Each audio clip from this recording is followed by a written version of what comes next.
High all government job aspirants, welcome to my YouTube channel general studies for government jobs. তো আজকে আমরা discuss করছি 3000 general science railway group D exam mock test number 65। প্রত্যেকদিন আমরা 25 করে general সায়েন্সের question discuss করছি। তো তোমরা যারা গ্রুপ ডি পরীক্ষার জন্য প্রিপারেশন নিচ্ছ, মনে রাখবে আউট অফ 100 কোশ্চেন 25 কোশ্চেন আমাদের কিন্তু জেনারেল সায়েন্স থেকে আসবে। তো গ্রুপ ডি পরীক্ষা পাস করতে গেলে কিন্তু তোমাকে জেনারেল সায়েন্সের স্কোর করতেই হবে। মনে রাখবে ফিজিক্স, কেমিস্ট্রি, বায়োলজি তিনটে টপিক থেকে প্রশ্ন আসবে, তার সাথে দু তিনটে তোমাদের ফিজিক্সের ম্যাথও কিন্তু তোমাদের পরীক্ষায় চলে আসবে।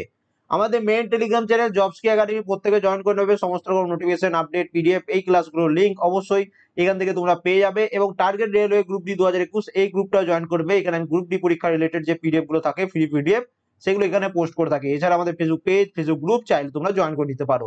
তোমাদের জন্য দেখো এই তিনটে স্টাডি মেটেরিয়াল রয়েছে। সবার প্রথম 129 নম্বর মক টেস্ট থেকে 188 মক টেস্টে 3000 GK, 3000 previous year general science, যেখান থেকে এই ক্লাসগুলো আমি করাচ্ছি। এবং তার সাথে 1200 এনটিপিসি ভলিউম 1 এবং 1200 NTPC volume 2, total 2400 NTPC question, সবগুলোর পিডিএফ, ভিডিও প্লেলিস্ট এই ভিডিও ডেসক্রিপশনে পেয়ে যাবে। হোয়াটসঅ্যাপ মাধ্যমে পিডিএফ গুলো বাই করতে চাইলে এই নাম্বারে তোমরা আমাকে মেসেজ করতে পারো। এবং টার্গেট রাখছি আমরা যে মিনিমাম আউট অফ 45 কোশ্চেন মানে জিকে জেনারেল সায়েন্স মিলে আমরা এই নোটগুলো যদি কমপ্লিট করতে পারি, আমাদের 30+ স্কোর হয়ে যাবে। কিন্তু খুব ভালোভাবে প্রিপারেশন নিতে হবে, এগুলো সব কিন্তু পরীক্ষার আগে কমপ্লিট করে যাবে। আমাদের প্রথম প্রশ্ন দেখো, আমরা খুব সহজভাবে অ্যান্সার গুলো করব। ড্যাশ পারমাণবিক সংখ্যা একটি উপাদান একটি ক্ষারীয় অক্সাইড গঠন করে, ক্ষারীয় বা বেসিক অক্সাইড গঠন করে। এবার এই যে আমাদের পিরিয়ডিক টেবিল আমরা প্রত্যেকে জানি যে এইগুলোর মধ্যে এই যে প্রথম যে দুটো গ্রুপ, এটা হচ্ছে ক্ষার ধাতু এবং এটা হচ্ছে ক্ষারীয় মৃত্তিকা ধাতু। তো এই দুটো গ্রুপ যখন অক্সাইডের সাথে তোমাদের রিয়াকশন করে তখন সেটা ক্ষারীয় অক্সাইড হয়ে থাকে। এবার এই তোমাদের সবসময় তো এই পিরিয়ডিক টেবিলের ফটোটা তোমরা এক্সাম সেন্টারে তো পাবে না। তাহলে এগুলোর অ্যান্সার আমরা কিভাবে বার করব? এগুলোর অ্যান্সার বার করা সব থেকে সহজ হচ্ছে যে এগুলোর ইলেকট্রন কনফিগারেশন করবে। সবার প্রথম দেখো এখানে 17 আছে, এটা ইলেকট্রন কনফিগারেশন যদি করি, প্রথম কক্ষে দুটি সর্বাধিক থাকে, তারপরে কক্ষে সর্বাধিক 8টা থাকে, 10টা হয়ে গেল, বাকি কটা রয়েছে 7টা, তার মানে বাইরের কক্ষে 7টা থাকবে। এখানে দেখো এটা অ্যাটমিক নাম্বার 7, মানে কি প্রথম কক্ষে সর্বাধিক দুটি, পরের কক্ষে সর্বাধিক 5টি, মানে 7টা হয়ে গেল। এখানে 6 রয়েছে, তার মানে কি প্রথম কক্ষে দুটি সর্বাধিক, বাকি কটা রইলো 4টে, তো পরের কক্ষে বা লাস্টের কক্ষে 4টে। এবং এখানে দেখো 20 অ্যাটমিক নাম্বার, মানে হচ্ছে কি এর প্রথম কক্ষে দুটি, তারপরে কক্ষে সর্বাধিক 8টি, তো কত হয়ে গেল 2 8 10, তারপরে কক্ষে কতগুলো থাকতে পারে 8টা থাকতে পারে, 18 হয়ে গেল। এবং আর কয়টি পড়ে রইলো দুটি, তো এর বাইরের কক্ষে দুটি। এবার মনে রাখবে এই যে ইলেকট্রন কনফিগারেশন করলে যখন সেইটার বাইরের কক্ষে এক বা দুটি ইলেকট্রন থাকবে, যখন সেইগুলো সব তোমার ক্ষার ধাতু হবে। এখানে দেখো 20 অ্যাটমিক নাম্বার কার, 20 অ্যাটমিক নাম্বার হচ্ছে ক্যালসিয়ামে, তো এটা হচ্ছে একটা ক্ষারীয় মৃত্তিকা ধাতু, মানে অক্সাইডের সাথে রিয়াকশন করে ক্ষারীয় অক্সাইড গঠন করতে পারে। তাহলে মনে রাখবে বাইরের কক্ষে যখন একটি বা দুটি ইলেকট্রন থাকবে যেই মৌলটির, সেইটি হবে তোমাদের ক্ষারীয় অক্সাইড গঠন করবে। তো এইখানে একমাত্র দেখতে পাচ্ছি এর লাস্টের কক্ষে 7টা তোমাদের ইলেকট্রন রয়েছে, তাহলে এটা হলো না। এর লাস্টের কক্ষে 5টা রয়েছে, এরও হলো না। এর লাস্টের কক্ষে 4টে রয়েছে, এরও হলো না। কিন্তু এখানে দেখতে পাচ্ছি লাস্টের কক্ষে দুটি ইলেকট্রন রয়েছে। আমরা কি জানি যে এই যে 1 নম্বর এবং 2 নম্বর, এই 1 এবং 2 এই লাস্টের ইলেকট্রন যদি থাকে সেগুলো তোমার ক্ষারীয় তোমাদের অক্সাইড গঠন করবে। তো এইগুলো পরীক্ষার সময় যখন এই পিরিয়ডিক টেবিল থাকবে না, তখন এইগুলো তুমি নিজে নিজে ইলেকট্রন কনফিগারেশন করে নেবে এবং তাহলে সহজে অ্যান্সার করে আসবে। এবং এই একটা নাম্বারই কিন্তু তোমাদের যারা এগুলো শিখছে না বা শিখবে না তাদের তুলনায় তোমাকে এগিয়ে দেবে। তো এখানে আমাদের অ্যান্সার কি হয়ে যাবে? Option C 20। খুবই সহজ, এটা প্র্যাকটিস করবে ঘরে, দেখবে খুব তাড়াতাড়ি হয়ে যাবে। এবং এই যে বাকি যে মৌলগুলো রয়েছে যেমন সোডিয়াম, ম্যাগনেসিয়াম, ক্যালসিয়াম, গ্যালিনিয়াম, তারপরে দেখো আর্গন, ক্রিপ্টন, এগুলোর ইলেকট্রন কনফিগারেশন ঘরে বসে বসে শিখবে। নিম্নলিখিত ধাতুর মধ্যে কোনটি ঠান্ডা জলের সঙ্গে জোর বিক্রিয়া করেন, মানে জোরালো বিক্রিয়া ঘটায়? এগুলোর মধ্যে কোন ধাতুর নিম্নোক্ত ধাতুর মধ্যে কোনটি ঠান্ডা জলের সাথে জোরালো বিক্রিয়া ঘটায়? তো এই প্রশ্নটা একটি কনফিউজিং প্রশ্ন, বিভিন্ন জায়গায় বিভিন্ন মানে পরীক্ষায় এসছে তোমাদের, এবং বিভিন্ন রকম অ্যান্সার রয়েছে। যেটা অফিসিয়াল অ্যান্সার কি অনুযায়ী, কিন্তু আমাদের অ্যান্সার হচ্ছে পটাশিয়াম। অপশন সি হচ্ছে এটা সঠিক অ্যান্সার। যে ধাতুগুলো ঠান্ডা জলের সাথে বিক্রিয়া করে তা হলো সোডিয়াম, ক্যালসিয়াম, পটাশিয়াম। তো এখানে দেখো একমাত্র পটাশিয়ামই অপশনে রয়েছে। ম্যাগনেসিয়াম যেটা, সেটা ঠান্ডা জলের সাথে প্রতিক্রিয়া করে না।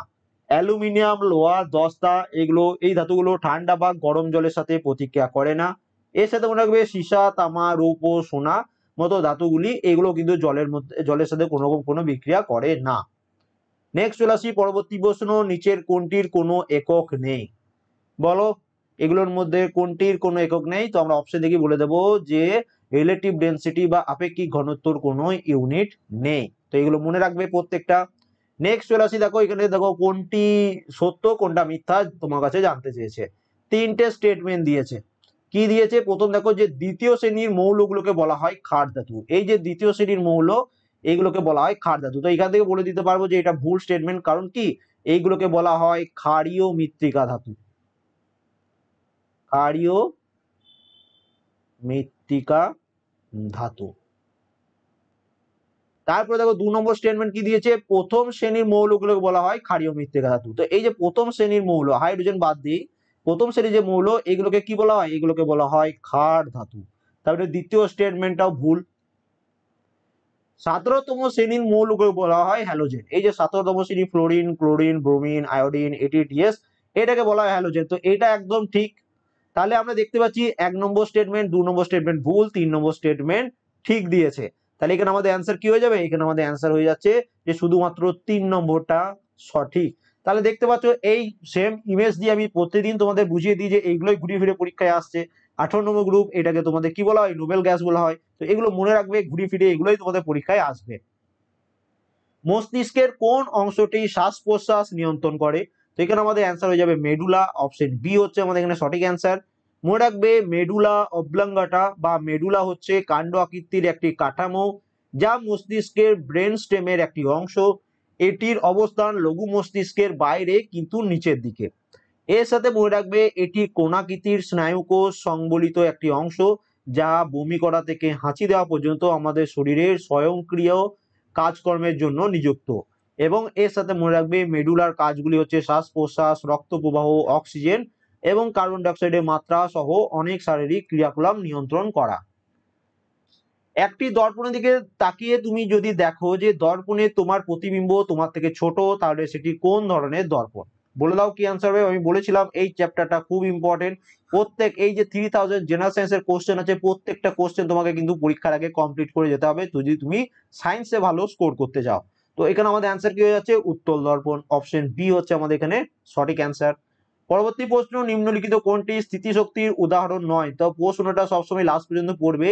এগুলোর মধ্যে কোনটা স্থিতিশক্তির উদাহরণ নয়? তো সেটা হচ্ছে যে প্রবাহমান জল। এটা কিসের তোমাদের উদাহরণ? এটা হচ্ছে তোমাদের গতিশক্তি বা কাইনেটিক এনার্জি যেটাকে বলি তার উদাহরণ। এবং দেখো একটা হাতুড়ি তুমি হাতের উপর তুলে ধরে আছো, যতক্ষণ ধরে আছো তার মধ্যে স্থিতিশক্তি রয়েছে। একটা বাঁধে জলকে সংরক্ষণ করে রাখা রয়েছে, তো সেটাও তোমার স্থিতিশক্তির উদাহরণ। এবং একটি স্প্রিং কে এই মনে করো একটা বড় স্প্রিং রয়েছে, থেকে সেটাকে তুমি দুদিক দিয়ে কম্প্রেস করে ছোট স্প্রিং করলে ধরে রেখেছো, তো যতক্ষণ পর্যন্ত ধরে রেখেছো তার মধ্যে স্থিতিশক্তি জমা হচ্ছে, যখনই সেটা ছেড়ে দেবে তখনই সেটা গতিশক্তিতে রূপান্তরিত হবে। এখানে কি বলেছে দেখো, যদি একটি পরিবাহীর প্রতিরোধককে দ্বিগুণ করা হয় তাহলে বৈদ্যুতিক প্রবাহ অর্ধেক হয়ে যায়। এর কারণ হলো কি? তো খুবই সহজ। কি অ্যান্সার হবে? I is equal to V by R বা V is equal to I into R। এটা হচ্ছে কি ওহমস ল। ওহমস ল এর জন্য কি বলছে যে প্রতিবাহীর প্রতিরোধকে দ্বিগুণ করা হলে বৈদ্যুতিক প্রবাহ অর্ধেক হয়ে যায়। এখানে মনে রাখবে কি বলেছে? The relation between current, voltage এবং রেজিস্ট্যান্স। ভি হচ্ছে ভোল্টেজ, আর হচ্ছে কারেন্ট এবং আর হচ্ছে রেজিস্ট্যান্স। এদের তিনজনের মধ্যে তোমাদের যে রিলেশন সেটা কি? ওহমস ল কি বলেছে? ওহমস ল বলেছে যে current flowing in a circuit, একটা সার্কিটের মধ্যে যে কারেন্ট ফ্লো হচ্ছে সেটা হচ্ছে directly proportional to the apply voltage এবং inversely proportional to the resistance in a circuit. তো সেটাই এখানে তোমাদের বলেছে। তো অপশন বি হচ্ছে আমাদের এখানে সঠিক অ্যান্সার। পরবর্তী প্রশ্ন, ওজোন গ্যাসের একটি অণুতে কতগুলি পরমাণু থাকে? তো ওজোন গ্যাসের সংকেত হচ্ছে O3। তো এই যে সংখ্যাটা এটাকে বলা হয় পরমাণু। তো অ্যান্সার কি হয়ে যাবে? 3টি। অপশন এ হচ্ছে এটা সঠিক অ্যান্সার। খুবই ছোট্ট ছোট্ট জিনিস, পরীক্ষায় আমরা সঠিকভাবে করে আসবো। কুলম্বের সূত্র কি? দেখতে পাচ্ছ ডাইরেক্ট তোমাকে কিন্তু সূত্র জানতে চেয়েছে, তাহলে এগুলো কিন্তু তোমাকে মুখস্থ করে রাখতে হবে। কুলম্বের সূত্র কি বলছে? যে দুটি পয়েন্ট চার্জের মধ্যে আকর্ষণ বা বিকর্ষণ বলের গুণফলের উভয় চার্জের পরিমাণ এবং তাদের মধ্যে দূরত্বের বর্গের বিপরীতে আনুপাতিকভাবে উৎপাদনকে সরাসরি ট্রাম্পেট হয়। অপশন এ হচ্ছে এখানে এটার সঠিক অ্যান্সার। এখানে ফর্মুলা কি? F equal to K into Q1 into Q2 by R square, যেটা এখানে বলেছে।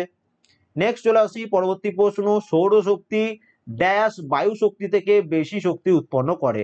তো মনে রাখবে সৌরশক্তি কখনো কখনো বায়ু শক্তি থেকেও বেশি শক্তি উৎপন্ন করে। তো এই টাইপেরও প্রশ্ন তোমরা পরীক্ষায় এসে দেখতে পাচ্ছ।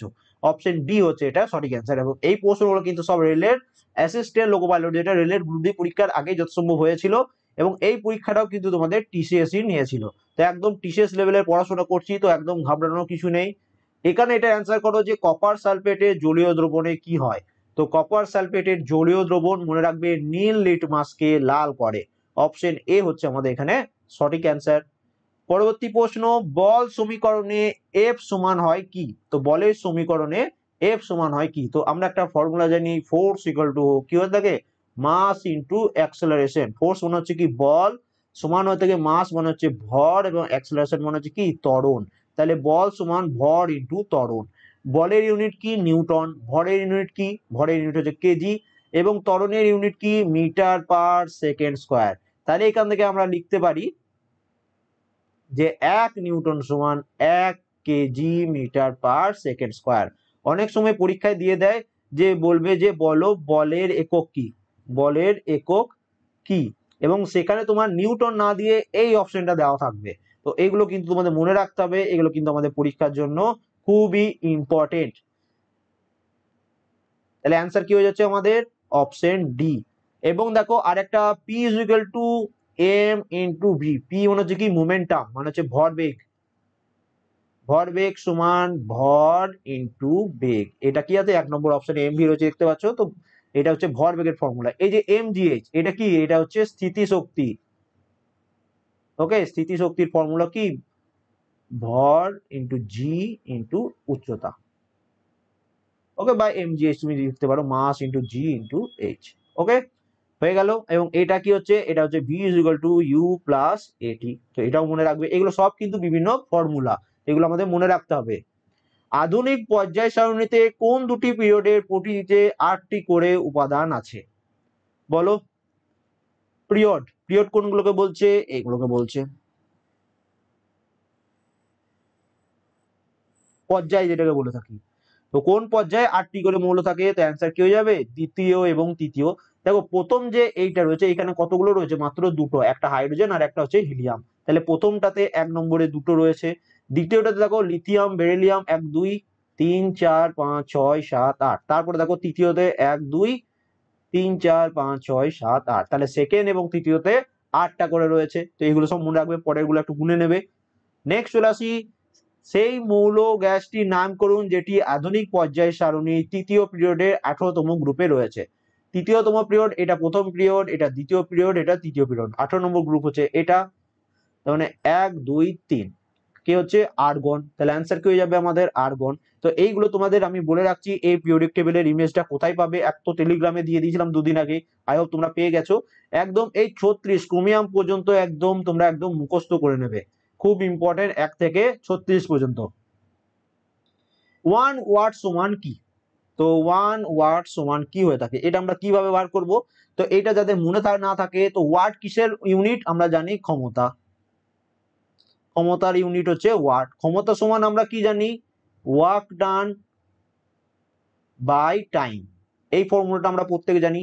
এবার ওয়ার্ক ডান বা কৃতকাজের ইউনিট কি হচ্ছে জুল, আর টাইমের ইউনিট কি সেকেন্ড। তাহলে কি লিখতে পারো, এবং ক্ষমতার ইউনিট কি ওয়াট।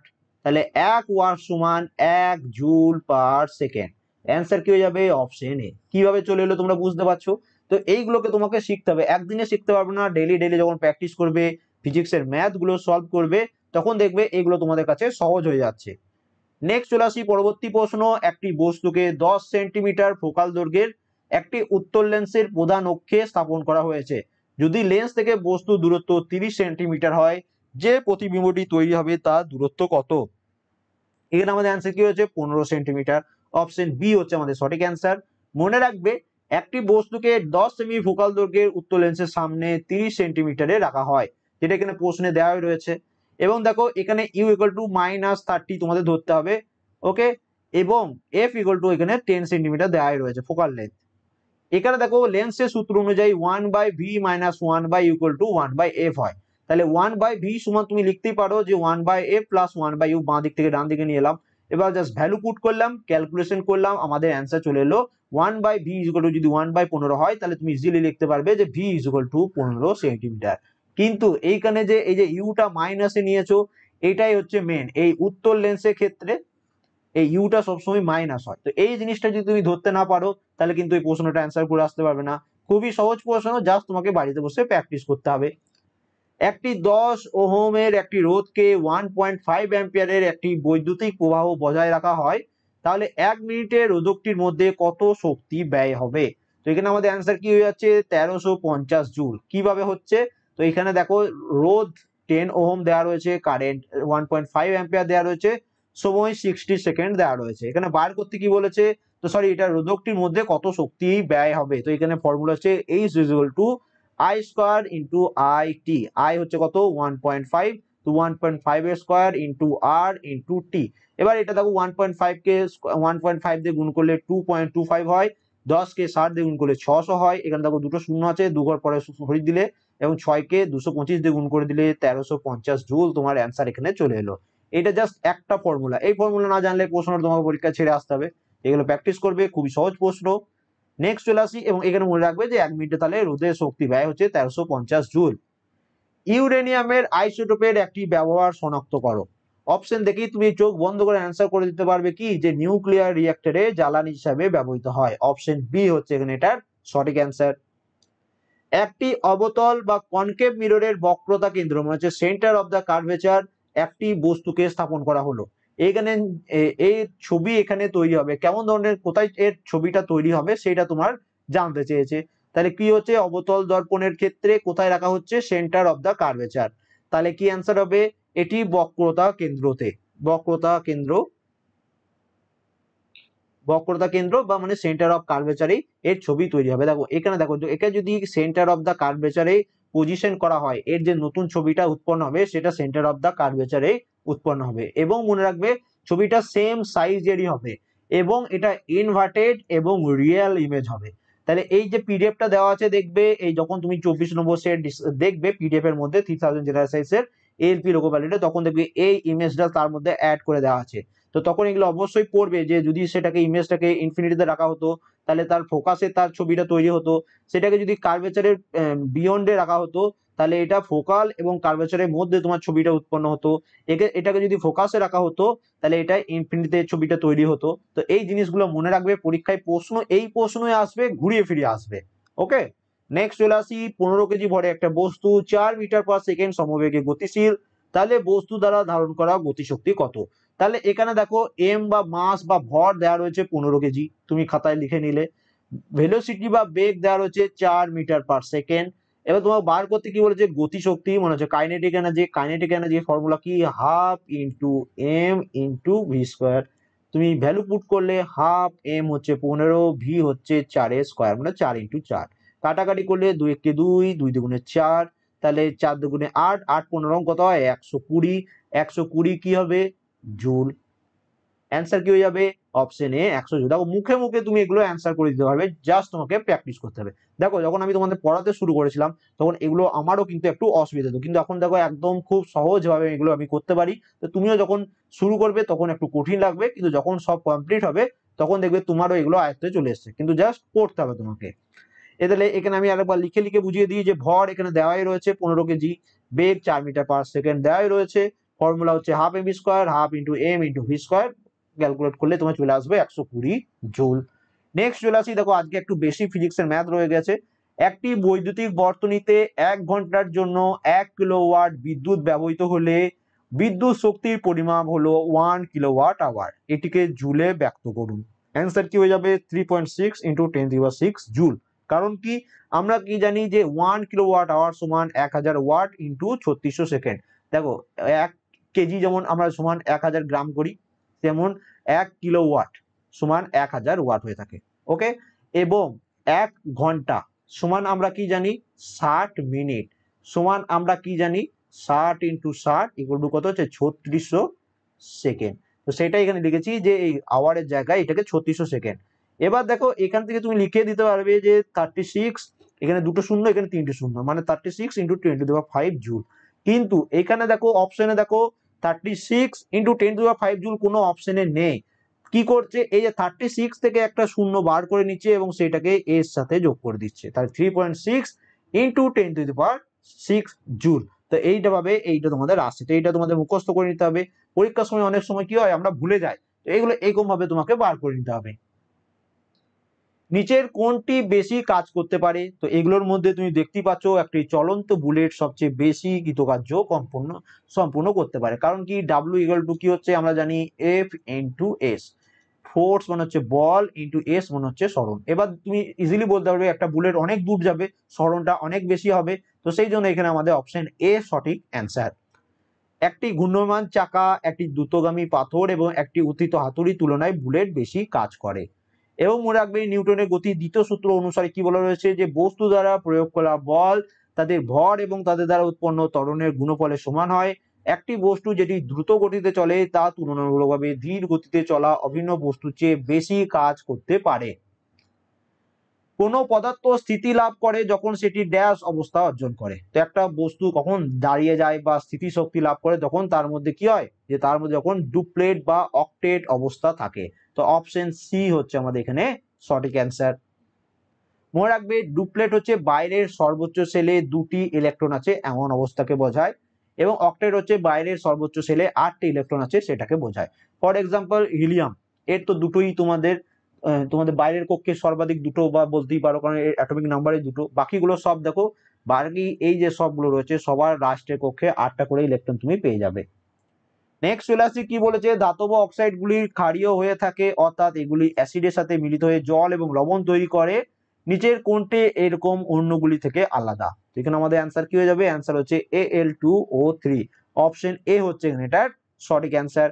Al2O3 হচ্ছে একটা উভয়ধর্মী অক্সাইড, কারণ এটি অ্যাসিড এবং বেস মানে হচ্ছে ক্ষার উভয়ের সাথে প্রতিক্রিয়া করে। তো অপশন এ হয়ে যাচ্ছে এখানে আমাদের সঠিক অ্যান্সার। এটা তোমাদের হোমওয়ার্ক। নিচের কোনটি স্থান পরিবর্তনের সাথে সাথে পরিবর্তিত হয় না? এটা হচ্ছে তোমাদের হোমওয়ার্ক, প্রত্যেকে অ্যান্সার করে জানাবে কি অ্যান্সার হচ্ছে।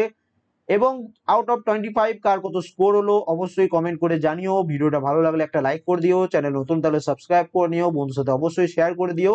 এবং এই স্টাডি মেটেরিয়াল গুলো তোমাদের জন্য অ্যাভেলেবেল রয়েছে, এখনো হাতে একটু সময় রয়েছে, তো তার আগে এগুলো কমপ্লিট করে নাও। পরীক্ষার আগে যদি ভালোভাবে কমপ্লিট করে যেতে পারো খুব ভালো তোমাদের পরীক্ষা হয়ে যাবে। And thank you for watching.